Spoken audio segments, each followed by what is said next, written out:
Tras hacer cumbre en el Sisa Pagma, Emili Durán quedó atrapado en el campo 3 a 7.400 metros de altitud.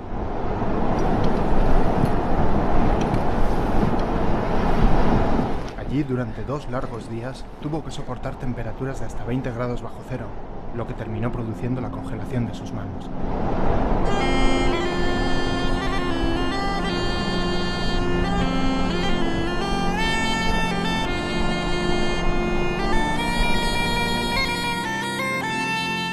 Cuando llegó al campo base del Sisa, contactó con el Hospital Clínico Universitario de Zaragoza para iniciar el tratamiento de sus congelaciones. Ya en España, acude a este centro de referencia mundial, donde le reciben el doctor Morandeira y su equipo de la Unidad de Medicina de Montaña para continuar el tratamiento. Hace 30 años, lesiones como las que ha sufrido Emili habrían supuesto perder gran parte de los dedos. Lo que se hacía era amputar ampliamente, porque normalmente los soldados cuando llegaban a los cirujanos pues habían pasado 2 o 3 días, no había antibióticos, se había añadido una infección sobre la congelación, solían tener una gangrena y si no se les amputaba pues se morían de la gangrena. En el año 62 yo acababa de empezar la carrera de medicina entonces y como gran heroicida nos fuimos a subir al Mont Blanc por el corredor de la Bremba, nos cogió un cambio de tiempo y pasamos muchísimo frío, pasamos muy mal, estuvimos a punto de morirnos y se me congelaron los dedos de los pies.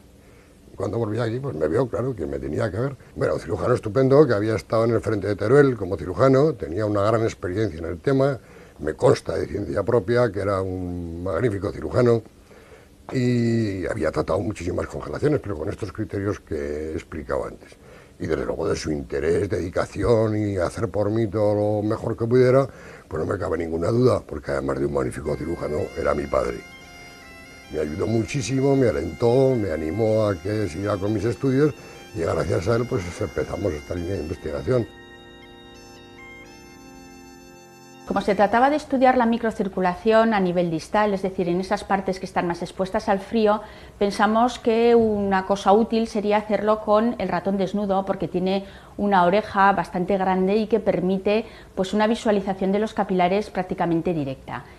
Con un disco metálico que congelamos a 14 grados bajo cero, lo colocamos sobre la oreja de la rata durante unos minutos para pues, proceder a lo que era la congelación del tejido. Lo primero que vimos evidentemente era que esa oreja se había quedado completamente blanca, pálida, que es lo que suele pasar cuando exponemos nuestras manos o nuestra cara al frío. Después de unos minutos retiramos el disco y vimos que lo que se veía era una vasodilatación reactiva, es decir, de repente se recuperaba la circulación en esa zona y por eso lo veíamos coloradito, sonrosado, con muy buen aspecto. Y empezamos a hacer fotografías seriadas cada 8 horas para ver exactamente qué es lo que estaba pasando. A las 8 horas vimos que la oreja seguía completamente normal, que tenía ese aspecto pues, sonrosado y que pues, hasta casi sano. Pero a las 16 horas ya empezamos a ver pequeños puntitos rojos, que son lo que llamamos sufusiones, equimosis, petequias, que indicaba que alguna cosa estaba pasando. 8 horas después, que ya eran las 24 horas, ya se veían grandes hemorragias, ya eran manchas, ya eran hematomas, que pues, luego 8 horas después se habían convertido en zonas de necrosis. Eran manchas negras, lo que quiere decir que había muerte del tejido, había muerte tisular. El mismo proceso de necrosis que sigue la oreja de la rata en pocas horas se produce en los alpinistas en pocos días. Pero el montañero es en principio un deshidratado y además un poliglobúlico. Entonces si estamos hablando de que el problema de las congelaciones es la microtrombosis, pues la situación ideal para que se produzca una microtrombosis es la deshidratación y la poliglobulia. La poliglobulia es la altura, la altitud lo que hace es que haya más glóbulos rojos circulando en la sangre. Si esos glóbulos rojos que circulan por la sangre son más de los normales, en vez de tener unos 4,5 millones, tiene 5 o 6 millones de glóbulos rojos, y encima está deshidratado y no hay líquido suficiente en el terreno sanguíneo, pues los glóbulos rojos van amontonados, apelotonados, no caben casi por los capilares. Si a eso se le añade que el frío produce un daño en la lesión, una lesión en la pared del capilar, pues ahí se amontonan, se produce una aglutinación de los glóbulos rojos y se produce un trombo. Emili acude cada 10 días al hospital clínico para controlar la evolución del tratamiento diario que sigue desde que llegó al campo base. El éxito del tratamiento depende de lo que se haga en la montaña. Hay que empezar cuanto antes con los baños y la medicación. Los baños de 20 minutos se realizan 2 veces al día, con agua caliente a 38 grados, con un antiséptico y con oxígeno.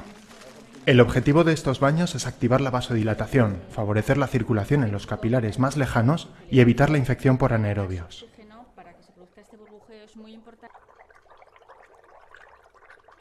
Conviene mover los dedos para recuperar la movilidad de las articulaciones.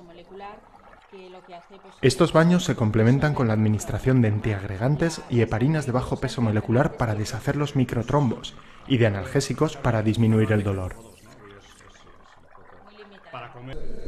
Tras la congelación, es importante beber mucha agua para recuperarse de la deshidratación. Después del baño, las zonas congeladas deben rociarse con un antiséptico y se dejan secar al aire. Las ampollas nunca se revientan ni se recortan, ya que protegen de la infección al tejido nuevo que crece por debajo. Cada dedo debe cubrirse con gasas y con una malla tubular que no dificulte la circulación.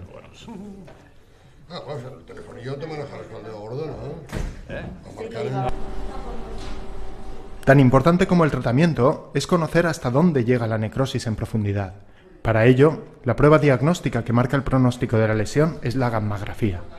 Hoy en día no se deben hacer amputaciones sin tener una gammagrafía que nos indique hasta dónde llega el hueso vivo. La gammagrafía es fundamental. Algo sí, alguna idea. Sí. Se trata ahora fundamentalmente de hacer una amputación lo más económica posible. Son unos colgajos que se conocen con el nombre de... El pronóstico de las lesiones de Emily es muy optimista. La investigación y 30 años de experiencia con más de 300 casos le permitirán retomar su actividad laboral y su afición al alpinismo, al igual que hicieron otros alpinistas de éxito en su momento.